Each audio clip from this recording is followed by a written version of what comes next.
سلام. امروز میخوام راجع به این موضوع صحبت کنم که اصلا ما برای مصرف خونگی باید دنبال چه آسیابی بگردیم و چه آسیابی برای کاربرد داخل خونه مناسب تر.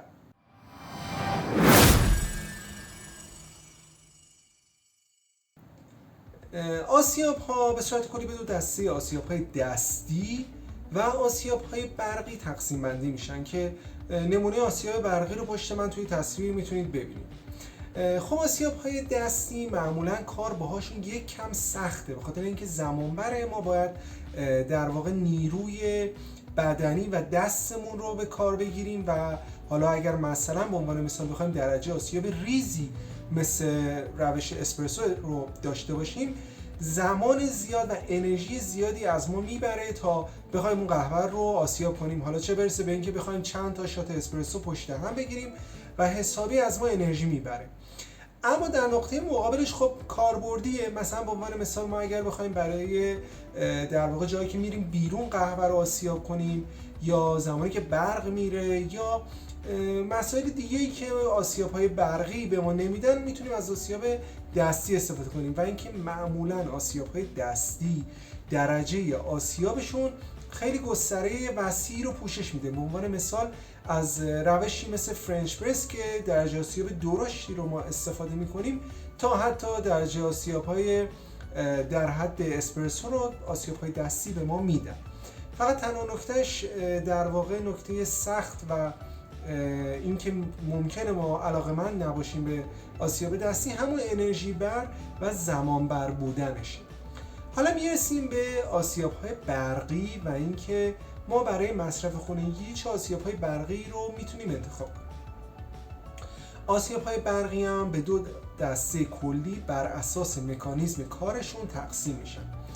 یک، آسیاب‌های تیغه‌ای. آسیاب‌های تیغه‌ای یک تیغه در واقع در وسط و محور اصلی آسیاب وجود داره که ما وقتی قهوه رو میریزیم این تیغه میچرخه و قهوه رو ریز و ریز و ریزتر میکنه. حالا نکته اینجاست که توی آسیاب‌های تیغه‌ای معمولاً قهوه با تیغه به صورت یک دست و یک نواخت تماس نداره. یعنی ممکنه ما یه بخشی از قهوه‌مون خیلی خیلی ریز بشه و یه بخشی از قهوه‌مون خیلی درجه آسیاب درشتی داشته باشه که این یک عیب بسیار بزرگ توی زمانی که هستش که ما میخوایم قهوه تهیه کنیم و فرقی هم نداره با چه روشی، به خاطر اینکه یک نواختی و یک ثانیه درجه آسیاب از بین میره و خب ما یه قهوه‌ای داریم که یه جاهایش ریزه و بیش عصاره گیری میشه و یه جاهایش درشته و کم عصاره گیری میشه.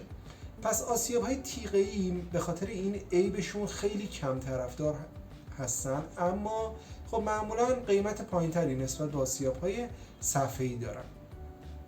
و میرسیم به آسیاب‌های صفحه‌ای که فکر می‌کنم استانداردترین حالت ممکن برای آسیاب‌های قهوه هستن که نمونهش باز پشت من هست توی تصویر و برندهای مختلفی وجود دارن. الان تو محدوده قیمتی فکر می‌کنم از 1-2 تومن قیمت‌های این آسیاب‌ها شروع میشه تا به بالاتر که برندهایی هستن که برای مصرف خونگی میزنن، مثل برند دلونگی که فکر می‌کنم هولوش 6-7 تومن 8 تومن باشه به قیمت امروز، که به نظر من همون کاربرد و کیفیتی رو به ما میدن که آسیاب‌های شاید تو رنج 1-2 تومن هم دارن این کاربرد رو به ما میدن. حالا توی این آسیاب‌ها چه اتفاقی داره میفته؟ توی این آسیاب‌ها در واقع دو تا تیغه روی همدیگه قرار گرفتن که وقتی که ما درجه آسیاب ریز یا درشت می‌کنیم، این دو تا تیغه از هم فاصله شون کم یا زیاد میشه. وقتی که ما درجه آسیاب رو درشت می‌کنیم، خب تیغه‌ها از هم دیگه فاصله پیدا می‌کنن و به تبعش درجه آسیاب ما درشتر میشه، قهوه‌ها دونه‌های درشتری از اون ور خروجی خواهند داشت. و وقتی که درجه آسیاب رو ریز می‌کنیم، تیغه‌ها به هم نزدیکتر میشن و خب باز خروجی قهوه‌مون ریزتر میشه. چند تا نکته راجع به این آسیاب‌ها وجود داره که دوست دارم اونا رو به شما بگم، چه زمان تهیه‌اش، چه و بعد از تهیه و زمان استفاده و نگهداریش باید این نکات رو رعایت کنید تا عمر آسیاب شما افزایش پیدا کنه. در وهله اول از قهوه‌ای استفاده کنید که توش دیفکت رست نداشته باشه. یعنی چی؟ یعنی این که قهوه‌مون همش یک دست و یک نواخت آسیاب برشته شده باشه، مخصوصا قهوه هایی که برشته نشدن یا سبز رنگن، چون خیلی سفتن و به تیغه آسیاب آسیب میزنن. اگر هم زمانی که میخواین قهوه رو آسیاب کنید همچین دونه های قهوه بین قهوه‌تون دیدین، حتما جداشون کنید، چون که در واقع اونا حکم سنگ رو دارن برای تیغه آسیاب و حتی ممکنه تیغه آسیاب شما رو بشکنه. نکته بعدی که میتونه به عمر آسیاب شما کمک کنه، شستشو یا استفاده دوره‌ای از پودرهای نظافت آسیاب هستش. این پودرها در واقع میان و مثل خود قهوه شما میریزینش داخل آسیابتون و این پودرها رو آسیاب شما آسیاب میکنه. و چه اتفاقی میفته؟ در واقع این پودرها میان موادی که مثل چربی های قهوه که به تیغه آسیاب میچسبن رو از تیغه جدا میکنن و به این صورت عمر تیغه های آسیاب شما رو افزایش میدن. توی آسیاب های صفحه‌ای که الان توی بازار وجود دارن، تقریبا همشون یک دست و یک کیفیت رو دارن به ما عرضه میکنن. توی آسیاب های رده خونگی، آسیاب های صنعتی و آسیاب هایی که برای کافه مصرف میشن که اصلا بحثشون جداست. و در آخر من این نکته رو میخوام اضافه کنم که حتما از آسیاب استفاده کنید. چرا؟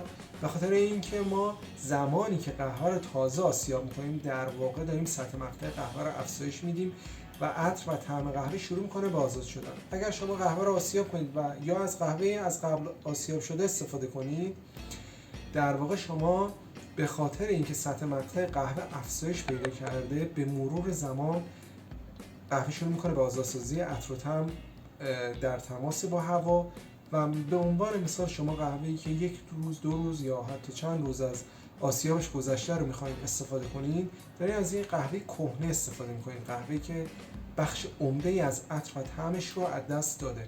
پس به خاطر همین حتما از آسیاب، ولی آسیاب ارزون استفاده کنید، به خاطر اینکه خیلی تفاوت داره با اینکه شما از قهوه از قبل آسیاب شده استفاده کنید.